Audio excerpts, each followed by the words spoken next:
हिंदवी स्वराज्य आटकेपार स्थापन केले, त्याप्रमाणे आपणही आपल्या मित्रपरिवाराबरोबर, आपल्या समाजातील सगळ्या घटकांबरोबर आपल्या आयुष्याचा, आपल्या समाजाचा एक घटक म्हणून परिवर्तन केलं पाहिजे.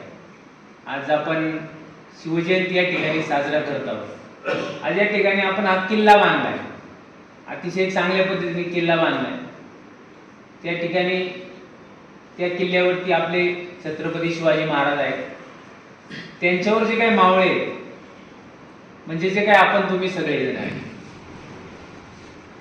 तर त्यांनी त्यांच्या आयुष्यामध्ये कोणकोणते गुण आत्मसात केले. आता इथे दौलतरावांनी चांगला डान्स केला, त्याच्यानंतर पाठीमाग सौरभ त्यांनी तुमच्याकडं प्रत्येकाकडं एक युनिकनेस आहे, एक चांगली शक्ती आहे, पण ती तुम्हाला समजलीच नाही. तुम्हाला मराठीमध्ये एक आपण म्हणतो, तुझं आहे तुझं पाशी परंतु जागा, मग ती जागा कोणी घेतली, कशाने घेतली आणि का घेतली ते तुम्हालाच विचारा. मी इथं तुम्हाला लेक्चर द्यायला आलेलो नाही. आपल्याला इथं गप्पा टप्पा मारायचे, कसेही बोला, मला राग येणार नाही. कुठल्याही भाषेत बोला, चालते. सगळ्यांना पहिल्यांदा मी छत्रपती शिवाजी महाराजांच्या जयंतीच्या शुभेच्छा देतो. आपले किरण सर आहेत, सुप्रिया मॅम आहेत, त्यांचा सगळा स्टाफ आहे. चांगल्या पद्धतीने त्या ठिकाणी तुम्हाला गायडन्स करतायत. याचा तुम्ही भरपूर फायदा घ्या. तुमच्या आयुष्यामध्ये डेव्हलपमेंट करा, ग्रोथ करा, काहीतरी करू नका. आता उदाहरणार्थ दौलतराव, आपण थोडंसं एक 5 मिनिटं एक गप्पा टप्पा मारू की मी तुमचा मित्र म्हणून बोला, टोपीवाले बाबा आहेत, मी तुमचा मुलगा म्हणून बोला, पलीकडे महिला मंडळ आहे. आपल्या आयुष्यामध्ये आपल्याला करायचंय काय आणि आपण काय करतोय हे आपल्याला अगोदर समजलं पाहिजे. मला असं वाटतं, आपल्याला चांगलं नाही करता आलं, समाजाचं, आपलं, आपल्या परिवाराचं, मित्राचं किंवा धर्माचं, पण वाईट करू नका. पहिली गोष्ट म्हणजे आपण वाईट मार्गाला जाऊ का, पहिली गोष्ट. आता दौलतराव, तुला तुझ्या आयुष्यात काय व्हायचंय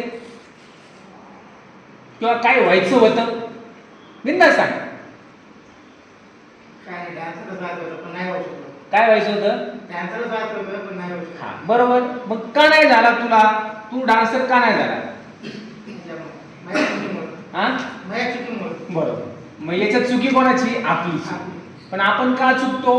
आपला आपल्यावर आत्मविश्वास नाही, आपला आपल्यावर कंट्रोल नाही. बरोबर. म्हणजे काय आहे सर, की आपण गाडी चालवतो फोर व्हीलर, काय झाले की गॅरेजला नेतो, तुम्ही गॅरेजचे मालक आहे काय समजा. एखाद्याने आपण गाडी गॅरेजला नेली, हे होते ते होते आपण सांगतो, काही असेल, सायकल असेल, टू व्हीलर असेल, फोर व्हीलर असेल, तो आपला नीट करून देतो. परत आल्यावर ते आपल्याकडे येतं. आपण जर ते नीट चालवली तर नीट राहील, नाही नीट चालवली की परत जाऊया गॅरेजला, आणा रिपेअरिंग करून. मग ते कोणाच्या हातात आहे? किती टक्के हातात आहे आपल्या? 50% तर आहे का नाही? बरोबर आहे. तेच तुम्हाला सांगायचं तात्पर्य. आपल्या आयुष्यामध्ये, आता मला सरांनी मग अशी गुलाबाचं झाड दिलं, अहो गुलाबाला काटे आहेत ना, तरी गुलाब आहेत ना, तरी आपण गुलाबच घेतो. काय घेतो? गुलाबासारखं. गुलाब म्हणजे हा, तसं आपल्या आयुष्यामध्ये काट्याच्या रूपाने भरपूर प्रॉब्लेम कोणाला नाहीये, पण त्या प्रॉब्लेमवरती ओव्हरकम करून, मात करून, त्या प्रॉब्लेमचा सामना करून आपल्याला आपल्या ध्येयापर्यंत पोहोचायची. आपण उलट करतो. काय करतो? दादा होत नाही सोडून द्या, होत नाही सोडून द्या. सगळेजण तुम्ही येते, तुम्ही काही ठरवा आयुष्यात, चांगली गोष्ट ते तुम्हाला करायचंय. तुम्ही फक्त पुढले 2 दिवस त्याचाच विचार करा, तुम्हाला बाकी काहीच सुचणार नाही. आता सरांच्या ऑफिसमध्ये एंट्रन्सला भरपूर फोटोज लावले. कोणाकोणाचे फोटो लावलेत सांगा बरं. मग आपला तरी कुठंतरी फोटो लागला पाहिजे ना. जर सोडून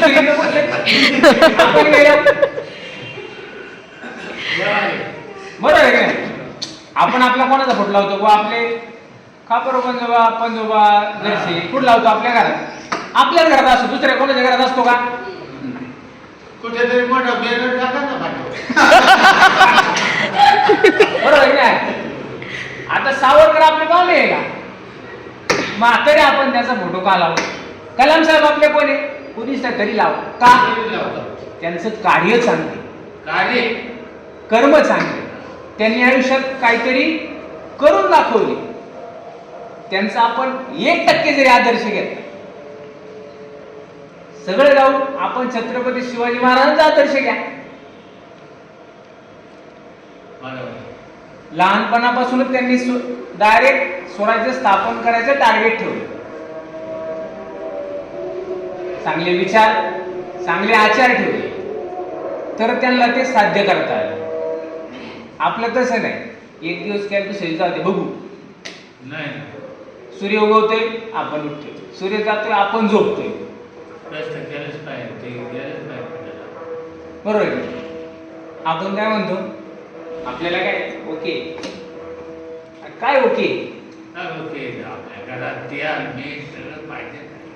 पाहिजे का नाही सगळ्या गोष्टी? आता इथं बरीचशी मंडळी, आता ह्या ज्या गोष्टी ह्या तुम्हाला कुठं गोळ्या औषधाने होणार आहे का सॉल्व? तुम्हाला तुमची इच्छाशक्ती, तुमची मनाची ताकद ओळखा. नुसतं शारीरिक फिजिकली फिट होऊन उपयोग नाही. अफजल खान केवढा होता? केवढा होता? महाराज डबल होता की नाही?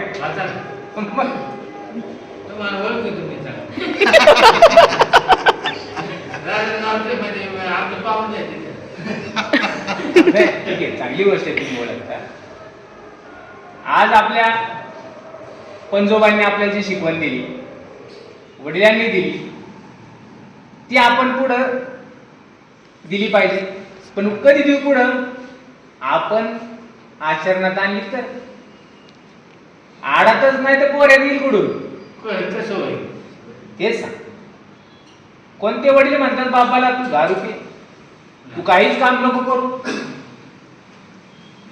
म्हणतात पण तू नाही.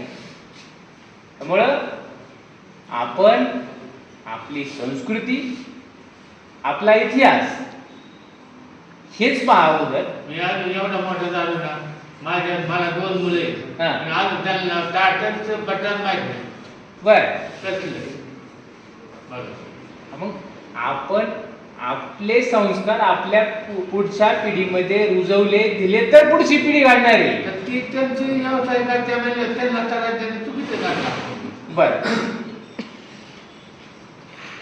नाही तुमचं म्हणणं ते बरोबर आहे. पण आयुष्यामध्ये आपलं काम, आपलं कुटुंब, आपलं आरोग्य, आपला मित्रपरिवार, जवळची काही जी लोक आहेत नात्यातली असतील, गोत्यातली असतील, आणि आपला धर्म, ह्या सगळ्यांच्या गोष्टींचा विचार करून आपण पुढं आयुष्य व्यतीत केलं पाहिजे. नाही तर आपण उठतोय, आंघोळ करतोय, खातोय, सगळं चाललंय ओके. जरा थोडं 5 मिनिटं रोज विचार करा की आपल्याला राहिलेल्या आयुष्यात काय करायचे आणि काय नाही करायचे. उरलेल्या आयुष्यात काय झालं पाहिजे. करेक्ट. मी काही जास्त बोलत नाही. अजून तुम्हाला काय चर्चा करायची असेल किंवा मला काय विचारायचं असेल तर तुम्ही विचारा. प्रत्येकाकडे तुमच्याकडे खूप चांगल्या शक्ती आहेत, चांगले गुण आहे, चांगली ताकद आहे, ती योग्य ठिकाणी वापरा. त्यामुळे तुमचाच विकास होणार आहे, तुमचीच डेव्हलपमेंट होणार आहे. तुम्हाला चांगले सर आहे तिथं गायडन्स करायला, मॅम आहे. राहिलेल्या आयुष्यामध्ये सगळ्यांनी सुखी, समाधानी आणि आनंदी आयुष्य जावं, मला एवढंच या ठिकाणी सांगायचं. मला या ठिकाणी सरांनी बोलवलं, चांगलं सांगितलं. त्याबद्दल मी सरांचं, मॅमचं, सगळ्या टीमचं हार्दिक असं